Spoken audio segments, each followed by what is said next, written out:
ઉમરવાડા નજીક ઉકાઈ જમણા કાંઠા નહેરમાં મૃત માછલીઓ વહેતી થઈ હતી.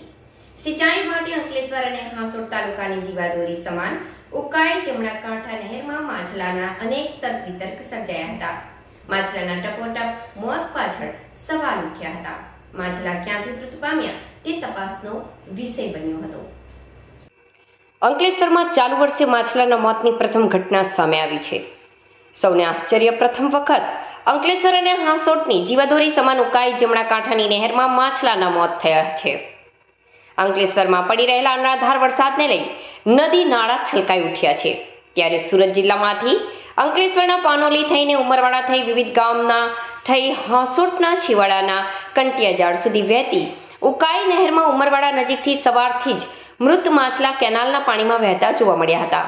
જે માછલા ક્યાંથી મૃત પામ્યા તે પાછળ સવાલ ઉઠ્યા હતા. ઔદ્યોગિક રાસાયણિક પાણી નહેરમાં ભળી ગયા હોવાથી ગ્રામજનો દ્વારા શંકા વ્યક્ત કરાઈ હતી. ત્યારે સવારથી જ હજારોની સંખ્યામાં નાના મોટા માછલા નહેરના પાણીમાં મૃત હાલતમાં વહેતા થયા હતા, જેને લઈ ગ્રામજનો ચર્ચાનો વિષય બન્યો હતો. ઘટના અને સ્થાનિક વહીવટી તંત્રને પણ ગ્રામજનો દ્વારા જાણ કરવામાં આવી હતી.